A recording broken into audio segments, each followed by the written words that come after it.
Welcome to everybody to this event. It's a pleasure for me to introduce the speaker for today. Miss Neidonuo Angami was born in Kohima in Nagaland in India. She lost her father when she was 6 and was brought up by her mother during a time of unrest and violence in the state. This has affected her deeply. But despite these troubles and the financial strain that the family faced, she went to school and attended university. She started her career as a police officer, but she soon moved to become a teacher. But it was her commitment to society, to social causes, that actually took over her life. She founded the Naga Mothers Association along with several others. And as a social worker, she's been committed to combating drug abuse and alcoholism. And she has served both as secretary and president of the Naga Mothers Association, the NMA. She's a very collaborative person, and she's managed to work with several of the organizations around. And together, she has worked for and helped to bring peace in strife-torn Nagaland and earned the title Mother of Peace. The NMA's program, Shed No More Blood campaign, remains a cornerstone of their peace-building activity. Her remarkable contributions were recognized by the government in 2000 when they awarded her the Padma Shri. And in 2005, she was one of the nominees for the Nobel Peace Prize.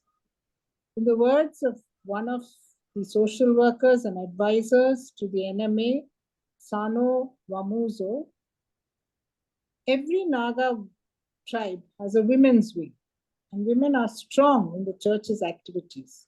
But it was the NMA where they all came together in an organized manner. So the NMA is a very important organization. In 2013, the NMA received the Times of India Social Impact Award for its outstanding work.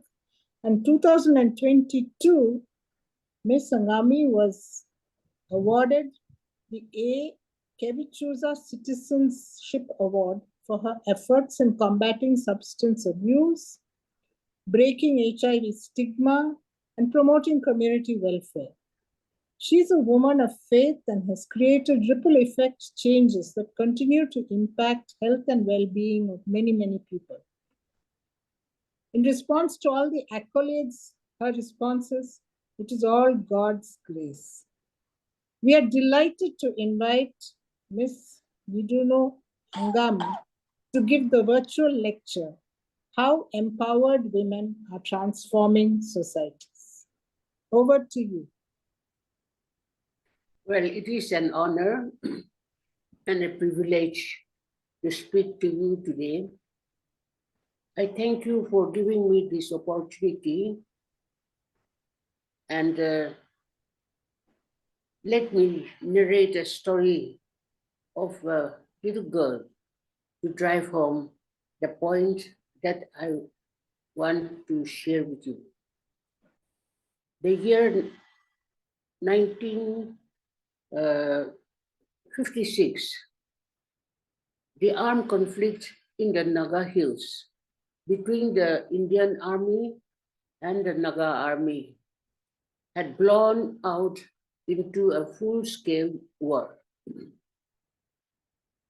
A little girl witnessed it all before her eyes and experienced some of the gruesome acts of violence within her family that she saw at the tender age of 7. Her father was killed. The only remains of her father that she saw was a skull. As a child, she couldn't understand what was happening, but she was old enough to know what a father means to a child. The experience traumatized her enough to know what the father means to a child. The experience traumatized her. She grew up unable to deal with her personal trauma on the one hand, and the conflict all around her that constantly reminded her of personal agony. As the conflict produced new divisions and enemies. Early on, she was drawn towards making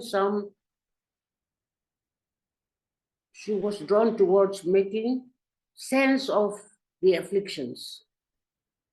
This led to a strong desire in her to bring healing in herself and the society.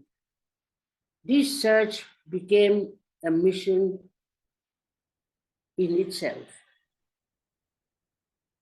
The little girl in the story was me. This is my story.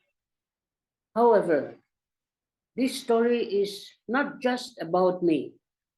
Many families went through similar experiences as a result of the decades of armed conflicts in the place from where I come, Nagaland, a small state in the easternmost part of India, bordering Myanmar.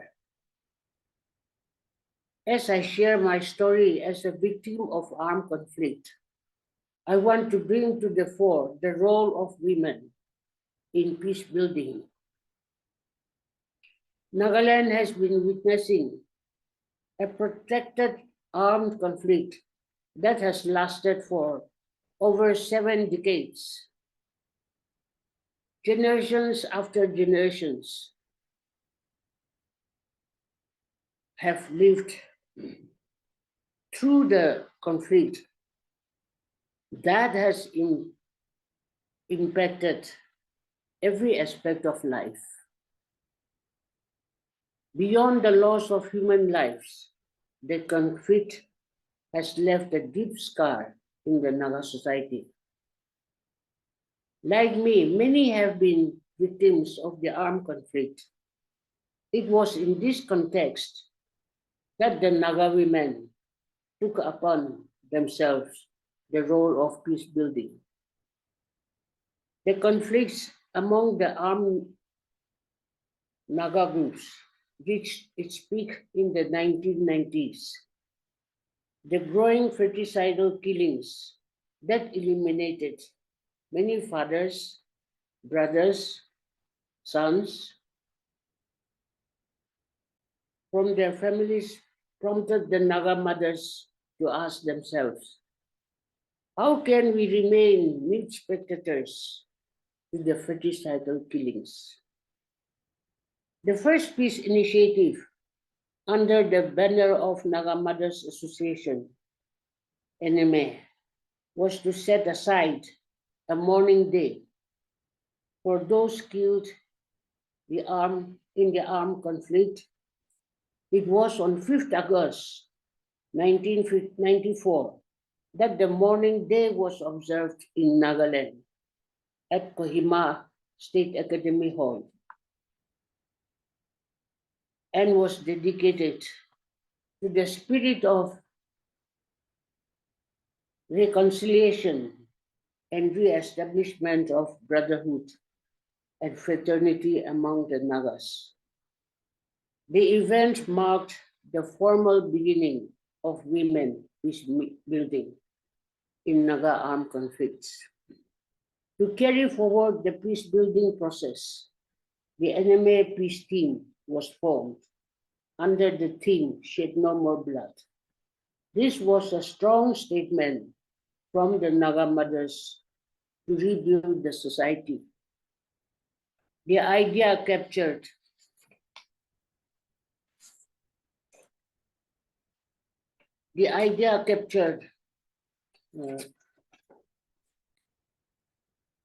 public imagination, and it would not be an exaggerated to say that it influenced the peace building narrative in the context of Naga conflicts and found expression in every conversation on peace and reconciliation in Nagaland. The enemy approached all the Naga factions with one message: stop fratricidal killings. All the armed groups were given a letter written in the same language so that there was no room for anyone to question our intention. Initially, there were apprehensions among the Naga armed groups, and some of the groups viewed us with suspicion. However, our unbiased and transparent approach allowed us to build the much needed trust in peace building process. The success of our initiative rests on the fact that trust is the foundation of peace building.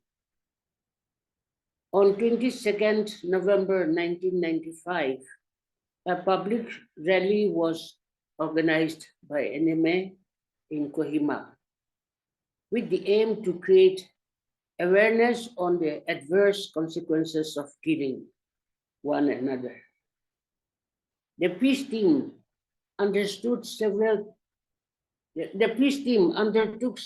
trips to different places, even beyond the borders, and met leaders of the Naga armed groups, public leaders, and the general public with the appeal to stop killing one another in the spirit of forgiveness. To give you a sense of our endeavor, in one of our trips to eastern Nagaland, while we were on our way back, we were requested by the public to intervene to stop a potential conflict between two warring Naga parties in a village. By the time we received the information, we had gone past the village way too far. Hence, we dispatched two identical letters addressed to both sides of the warring parties and saved the village. The peace initiative of the Naga mothers filled the much needed vacuum in the Naga society and created the ground for reconciliation that could pave the way to heal a broken society and open the door to start the process of rebuilding our society. Whatever we have achieved, no matter how small or insignificant it may be, it is entirely because of the joint effort of the team.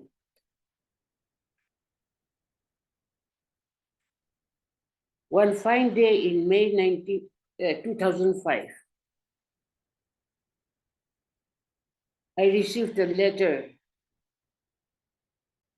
It was pleasantly surprised to find my name among the 1,000 women nominated for the Nobel Peace Prize 2005. That my work was counted among the 1,000 women from around the world, and to have been found worthy to be considered for the Nobel Peace Prize was in itself a vindication of all our hard work, and we would have done something worthy of such a recognition. At the same time, it was a reminder that women have the agency to play a role in peace building, which further boosted me to remain committed to the work of peace building. Peace building has many dimensions to it. It does not end with just the task of stopping a conflict, but it is also about dealing with the consequences of the conflict. One consequence of armed conflict is in dealing with the psychological impact in the society, particularly the children. As a victim of armed conflict, I had felt the need for a center where issues of children affected by conflict could be addressed. Along with some like-minded people, I initiated the establishment of Awakening Bells Center on 12 November 2008 in Kohima, with an aim to provide a safe space for children who are affected by conflict in Nagaland. It was initiated with the vision to prevent the vicious cycle of violence and to create public awareness on trauma inflicted on children due to armed conflict. The center has been providing a comprehensive program for traumatized children to enable them to lead a healthy life, physically, emotionally, socially, and spiritually. It is a center for conflict management and prevention. Most of the children who were with us those days have become matured. Some are becoming very matured and doing well in their respective areas. Peace building is a continuous process and it applies to every aspect of life. From my experience, I have come to realize that the act of peace building is often a source of strength that re-energizes us to do more. Since the late 1990s, most of the Naga armed groups have signed a ceasefire agreement between Government of India and the Naga national workers. Unfortunately, the prolonged peace process that has failed to bring a solution to the Naga political question has created the ground for armed factions to multiply. From a peace builder perspective, this only calls for greater effort on our part to continue our work regardless of the outcome. Lastly, I want to emphasize the point that the ability to exercise one's agency can go a long way in bringing positive change in the society. The reason I share my story today is to demonstrate that a woman who is a victim of armed conflict can also be a peace builder. I hope that my experience motivates and inspires other fellow women and may it help discover the inner strengths that positively impact society. Thank you once again. Thank you very much for that very moving presentation and a very personal one. So if I may ask, the work of peace building requires a lot of inner strength. Where do you get your strength and courage from? Well, first of all, it is because of God's grace that I get the strength. And I know that one cannot do peace building alone. You need a team. And once you get a team, once you build a team, I think the war can start always. Are there any things you do together to build the team? Well, it is not easy to convince people to do peace work, but Yes. it is necessary to identify the people who has a concern for peace building, and especially for those who are being victimized due to this kind of conflicts. They can understand the language much easier. Mm. And in our context, our generation, my generation, people have all experienced the consequences of the conflict. So we can understand each other better. Did you have support from the local churches in the work that you're doing? Yes, especially when there was so much of fratricidal killings. We have seen lots of unidentified dead bodies Mm. almost every day at one point of time. So, in the police department, the police and the administration, uh, they have contacted us to help in organizing the funerals. Because in our custom, we cover the dead body with the traditional shawl and we mourn the dead.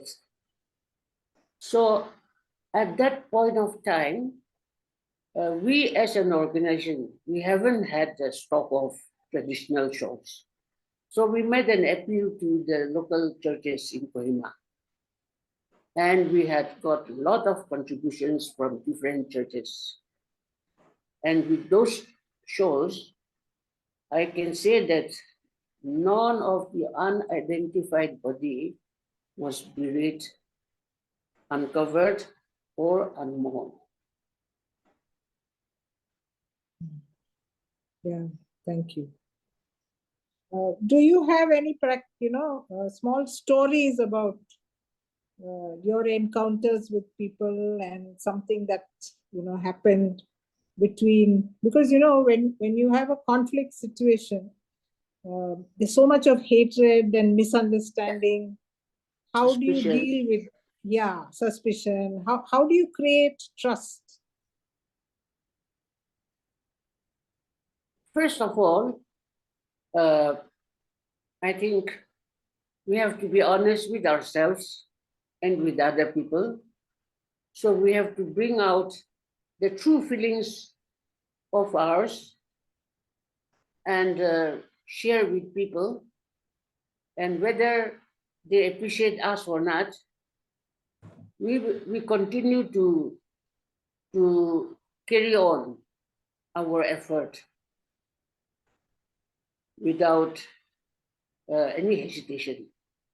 So that is one area I have experienced, that if you continue doing what is right,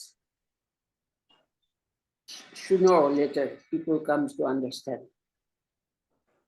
How has your faith impacted your work? Well, I believe in prayer. I seek the support, prayer support from others, and that energizes us much more once you get the prayer support from the believers. There's a question about, the CMC Vellore was started by Dr. Ida Scudder, and she had a very powerful experience of 3 women dying in childbirth. And that sort of led her to make this commitment. So I there's see. a question, whether you had a moment like that in your life where you suddenly felt that you were being called to do this work, or was it something that grew slowly? I think it all starts with uh, the confrontation that I have faced due to trauma.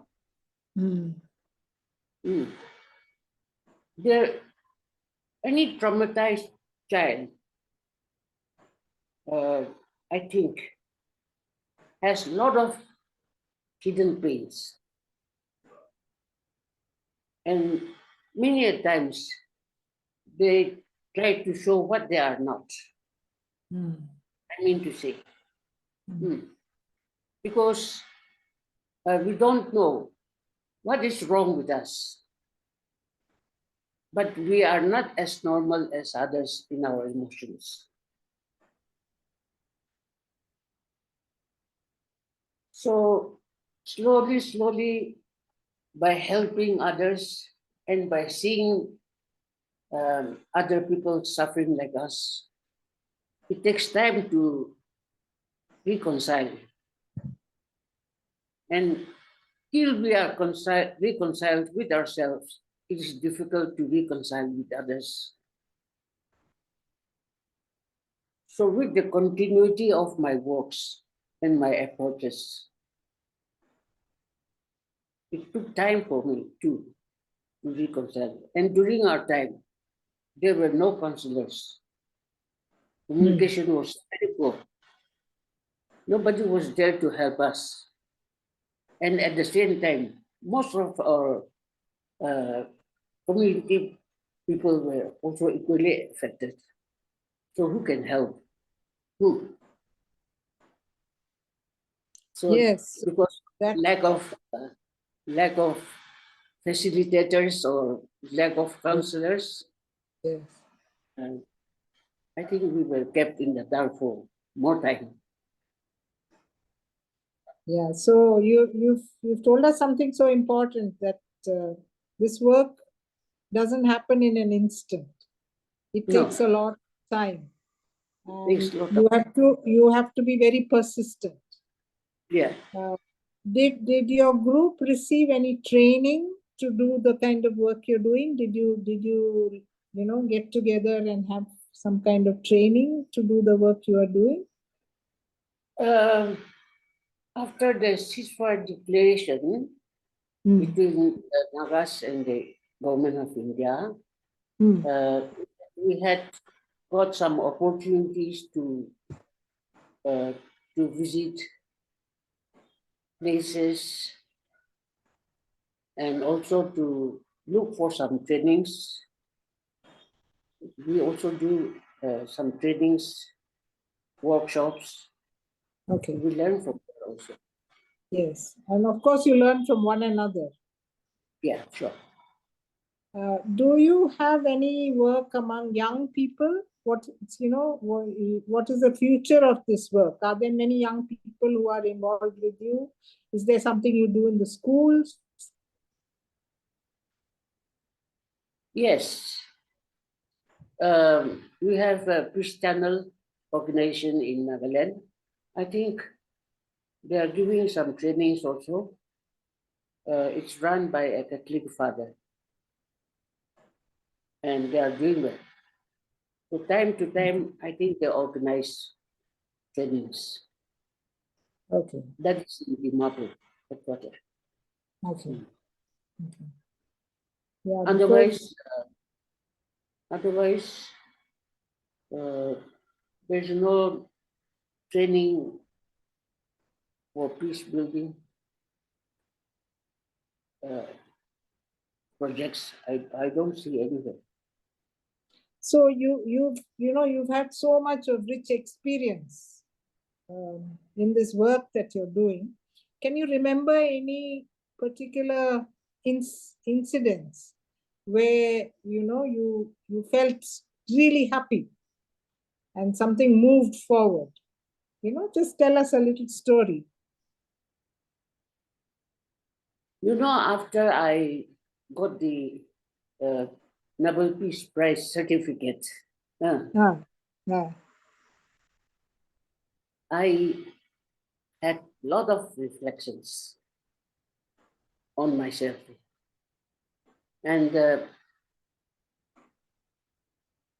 I realized that even though it is such a prestigious recognition, if I look back at myself, at my root, I have not done anything worse. That's what I felt. So I belong to Kohima village. And when I tried to uh, go back to my root, I realized that I have not done anything good for my people in my village. So I have initiated a group for the 80 plus citizens of Kohima village. Kohima village is a big village, and we have around maybe 20,000 population. And we have 4 kells. So in the 4 kells, we have identified some of our like-minded people, and we became an organization called Friends of 80 plus. That is for the 80 plus citizens of my village. So every year, we used to have a foundation day where all the 80 plus citizens who are movable come and get together on 30th April. This is our foundation day. It's coming very soon. okay. And initially, the Friends of 80 plus group were sponsoring everything on our own. But slowly, the villagers and the people have come to understand that this is a very interesting one. People have started giving donations and support in all our ways. So on the day of our foundation celebration, we used to have a big feast and um, medical checkup. We provide medicines after the medical checkup, and we give them a gift, special gift every year. So these days, for the last few years, even the gift also is sponsored by people. Yeah, different family or some families or some groups or individuals, they have started coming out with generous contributions in different ways. So we're going to work on that very soon. But Yeah. we want to wish you all the best for the next meeting. That's a really Yeah. heartwarming story. There is another Very question. interesting. This is a But question. I must tell you that out of the 80 plus citizens, almost 50% of our 80 plus friends, they become immobile. Oh dear. Yeah. So we visit each house and Okay. give them the gift. Yeah. Okay. Okay. That's a really nice thing. And There's time to another time. question. Okay. This is a question about the do you know that hospital in Dimapur, the Christian Institute of Health Science and Research in Dimapur? Oh yes. Yes. So it's a partnership between CMC Vellore and EHA and the government. Yes, I know that. I must And thank you for this. yeah, and their mission and vision is to serve, nurture, and transform. Yeah. So have you had any contact with them, or do you work with them, or do they help you in any way in your I work? I have not worked with them, but since I'm in Kohima, but I Hmm. know about that hospital. They're doing very well. I Okay. think they are really practicing their motto. Yeah, That's they're good. really doing Do that. people from Kohima go there for treatment?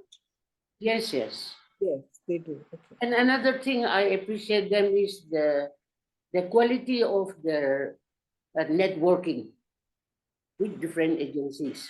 That's very great. Mm. That I know from different agencies also. So I think you have done a great job for the Nagas in Nagaland, and they still will do much better, I'm sure. We are in the season of Good Friday and Easter. Yeah. Today is actually Maundy Thursday, when we think of Christ washing the feet of his disciples and bending down in service. So there's a question as to whether you would have a message for us for this Easter and for this Good Friday and Easter.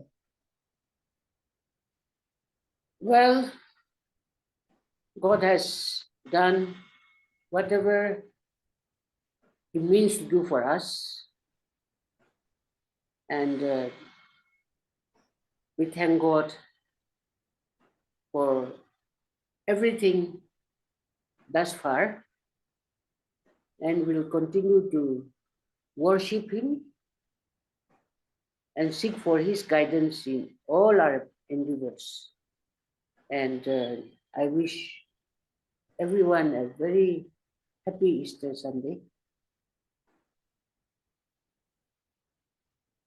Are there any Any more other? questions? Anybody else have a question?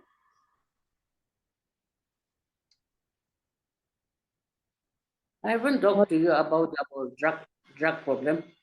Yes, I did want to ask you about your drug and alcohol, because you didn't talk about it at all, but it's obviously a big part of your work. Yeah. Our organization was formed on 9th, 14th February 1984. So from 84, why we started, I think the main reason was that by then only we have been experiencing all kinds of social evils like alcoholism, drug addiction, affecting the homes. So we have decided to form this organization, and it was formed, and immediately uh, we were confronted with all those uh, drug traffickers, addicts. So in 86, we have started working for the drug addicts. And initially we thought that if we can stop drug trafficking,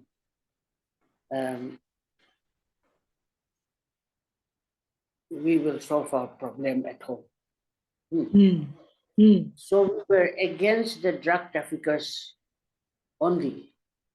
So informations, directions have given to all the colonies in Kohima, to the mothers, and all colony mothers have become a group to fight against drug traffickers. So sometimes we used to make mistakes like going too far, and the police department and excise department, they have held a complaint against us. So slowly, we could make them understand that because of this effort, we should not be blamed. But we also blame them, saying, because you are not doing your duty, these things are happening. And we used to have fights sometimes with the police also.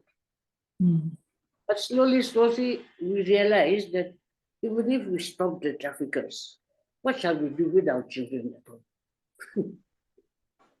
So we did not know anything about addiction initially. And since we did not know anything about addiction, the word detoxification is new to us again.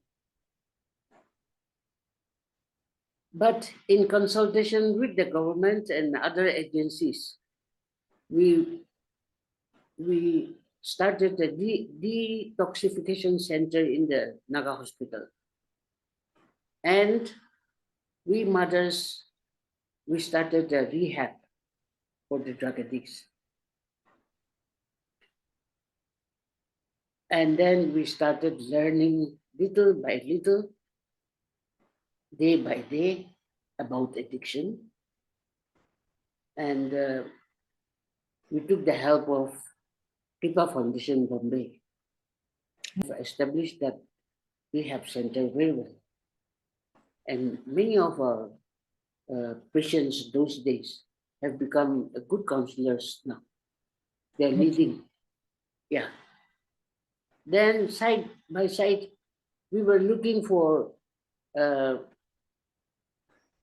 training centers for the counselors.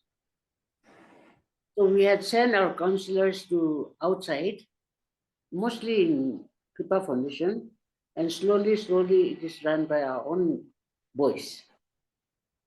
So it is doing well. Good.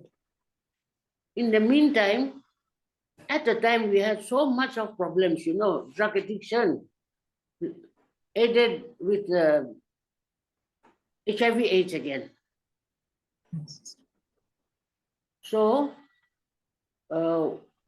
we had to do something for HIV/AIDS. We opened a community care center, and that is still going on. I think you and your team are really fantastic human beings to continue to persist in the work that you're doing under very, very difficult circumstances.